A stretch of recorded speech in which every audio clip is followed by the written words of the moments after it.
बाबा, मेरे शरीर में आग लगी है। कमर टूट रही है, कंधे में सुई सी चुभती है, पैरों में झंझनाहट रहती है। जरा मालिश कर दो, बस थोड़ा सुकून मिल जाए। बेटी, मैं औरतों की मालिश नहीं करता। मेरे हाथ सिर्फ मर्दों के लिए हैं। बाबा, कई दिनों से सह रही हूँ। दर्द रात को सोने नहीं देता। अगर आज आराम नहीं मिला तो शायद जीना भी मुश्किल हो जाए। आओ, उधर छांव में।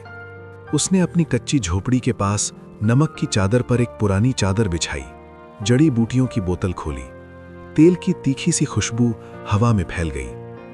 भगवान सिंह ने धीरे धीरे कमला की कमर पर हाथ रखा। उसके हाथों की गर्मी तेल के साथ शरीर में उतरने लगी। कमला ने आंखें बंद कर लीं।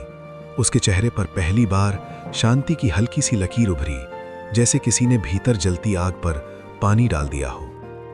दोस्तों, ये कहानी दिल के उन तारों को छुएगी जिन्हें हम अक्सर समय की धूल में ढक देते हैं।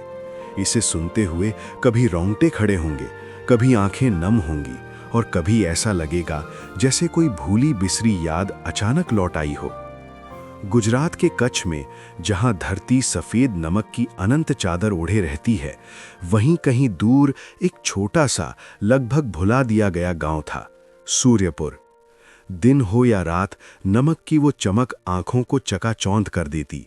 हवा में हमेशा एक अजीब सा नमकीन स्वाद घुला रहता और सन्नाटा इतना गहरा कि इंसान अपनी ही धड़कनों की आवाज सुन ले। लगता था जैसे ये इलाका समय से कट गया हो। इसी गांव में रहता था एक बूढ़ा हकीम, भगवान सिंह। उम्र 65 के पार, पीठ थोड़ी झुकी हुई, चेहरे पर झुर्रियों का जाल, मगर हाथों में अब भी अजीब सी ताकत और सुकून था। लोग कहते थे उसके हाथों में जादू है। वो जंगलों और टीलों से जड़ी बूटियां बटोरता, उनसे तेल बनाता और फिर गांव-गांव घूमता। किसी की कमर दुखती, किसी का कंधा जकड़ जाता, किसी के पैर जवाब दे जाते। भगवान सिंह चुपचाप बैठता, तेल लगाता और हाथ फेरता। बदले में जो मिलता वही उसकी कमाई थी। कहीं से थोड़ा ज्वार, कहीं से मुट्ठी भर बाजरा, कभी एक कटोरी दूध तो कभी गुड़ का छोटा सा टुकड़ा। पर उसकी आंखों में हमेशा एक गहरी उदासी ठहरी रहती। ऐसी उदासी जो भूख या थकान से नहीं, बल्कि किसी अधूरी कहानी से जन्म लेती है। ऐसा लगता था जैसे उसके भीतर कोई इंतजार अब भी जिंदा है, किसी के लौट आने का, किसी पुराने वादे के पूरा होने का। उस दिन दोपहर कुछ ज्यादा ही बेरहम थी। सूरज आग उगल रहा था। नमक की चादर इतनी तप चुकी थी कि नंगे पांव चलना मुश्किल हो जाए। हवा तक गर्म सांसें जैसी लग रही थी। भगवान सिंह अपनी झोपड़ी के पास बैठा था, तभी दूर सफेद मैदान में एक साया हिलता हुआ दिखाई दिया। पहले लगा कोई मृगमरीचिका होगी, लेकिन साया धीरे धीरे करीब आता गया। जब वो पास पहुंचा तो पता चला वो एक जवान औरत थी। नाम था कमला। उसका चेहरा गोरा और निखरा हुआ था, जैसे तपती धरती के बीच अचानक चांदनी उतर आई हो। पर उस उजाले के पीछे गहरा दर्द छिपा था।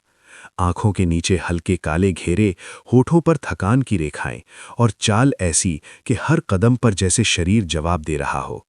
वो भगवान सिंह के सामने आकर रुक गई। उसकी सांसें तेज थीं। कांपती आवाज में उसने कहा, बाबा, मेरे शरीर में आग लगी है। कमर टूट रही है, कंधे में सुई सी चुभती है, पैरों में झंझनाहट रहती है। जरा मालिश कर दो, बस थोड़ा सुकून मिल जाए। भगवान सिंह ने उसकी ओर देखा, फिर नजरें झुका लीं।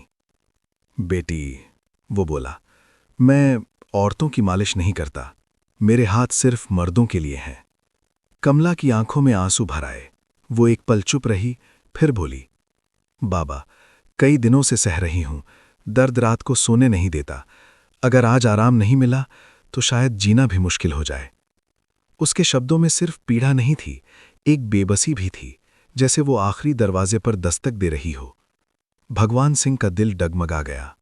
उसने न जाने क्यों अपने भीतर कुछ टूटता हुआ महसूस किया। बरसों से बनाए नियम पल भर में कमजोर पड़ गए। वो उठा और कमला से बोला, आओ, उधर छांव में। उसने अपनी कच्ची झोपड़ी के पास नमक की चादर पर एक पुरानी चादर बिछाई, जड़ी बूटियों की बोतल खोली। तेल की तीखी सी खुशबू हवा में फैल गई। भगवान सिंह ने धीरे धीरे कमला की कमर पर हाथ रखा। उसके हाथों की गर्मी तेल के साथ शरीर में उतरने लगी। कमला ने आंखें बंद कर लीं। उसके चेहरे पर पहली बार शांति की हल्की सी लकीर उभरी, जैसे किसी ने भीतर जलती आग पर पानी डाल दिया हो। भगवान सिंह अपने हाथ चलाता रहा, मगर उसका मन कहीं और भटक गया। उसे महसूस हुआ, इस औरत के शरीर में सिर्फ दर्द नहीं है, कोई गहरा राज है, कोई कहानी जो बरसों से दबाई गई है। उसके हाथों के नीचे जैसे कोई टूटी हुई यादें सांस ले रही थीं। उसने धीमे से पूछा, बेटी, तुम यहां अकेली कैसे? कमला की पलकों के कोनों से एक आंसू बह निकला।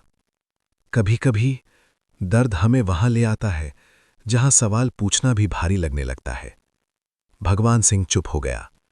नमक के उस उजाड़ मैदान में दो अनजान जिंदगियां पहली बार एक दूसरे के करीब आई थीं। एक जो बरसों से किसी का इंतजार कर रहा था, और दूसरी जो दर्द से भागते भागते यहां तक पहुंच गई थी।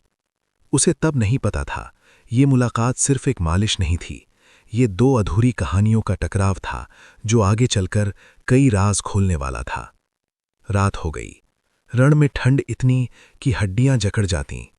कमला बोली, बाबा, मैं इतनी रात में कहाँ जाऊं? यहां सांप, बिच्छू और ठंड है। मैं आज आपके साथ रहना चाहती हूं। भगवान सिंह पहले नहीं माने, लेकिन कमला की आंखों में डर देखकर राजी हो गए। उन्होंने नमक पर दो चादरें बिछाईं, एक पर भगवान सिंह, दूसरी पर कमला। लेकिन कमला इतने पास लेटी थी कि उनकी सांसें एक दूसरे को छू रही थीं।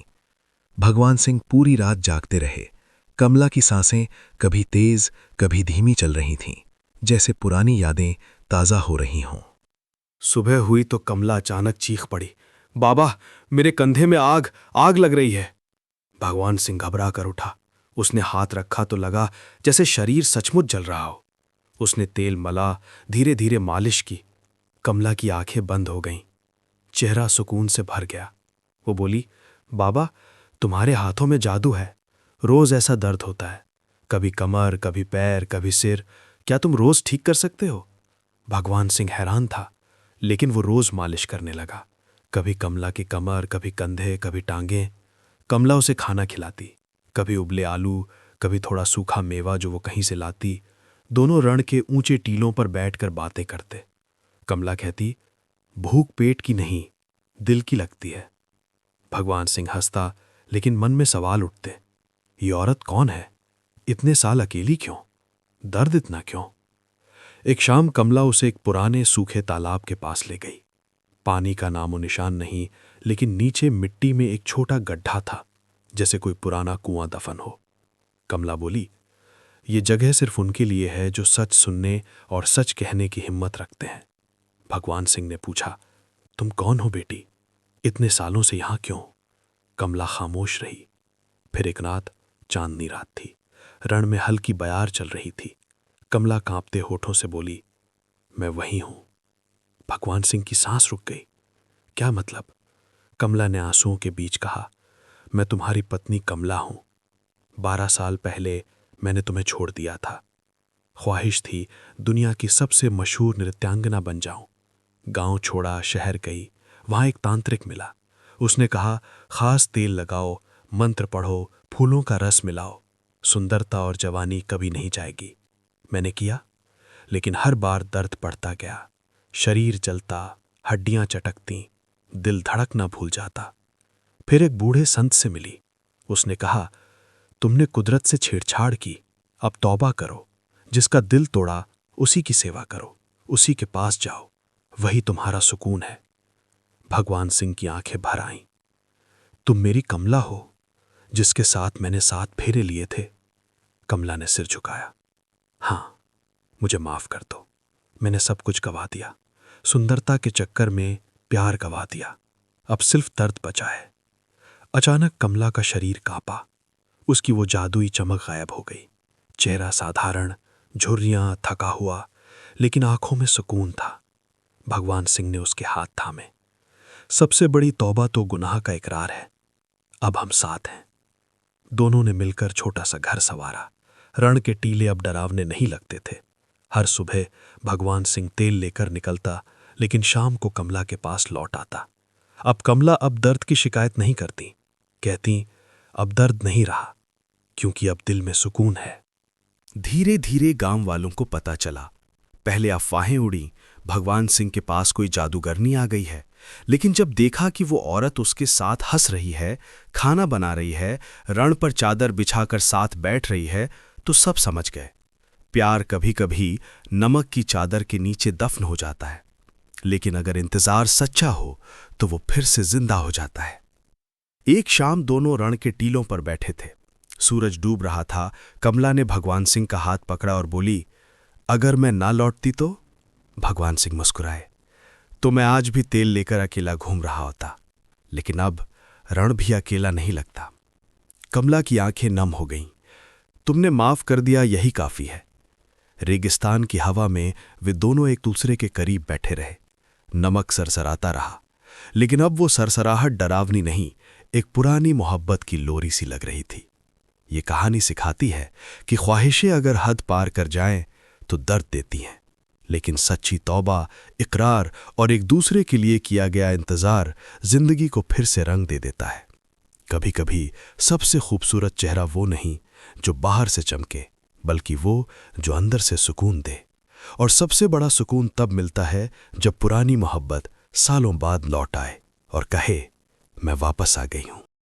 क्या आपको हमारी कहानी पसंद आई? तो नीचे कमेंट में जरूर बताइए।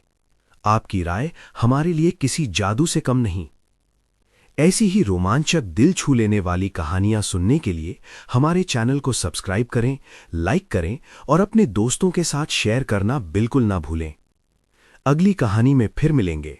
तब तक अपनी कल्पनाओं को उड़ान दीजिए और अपना ख्याल रखिए।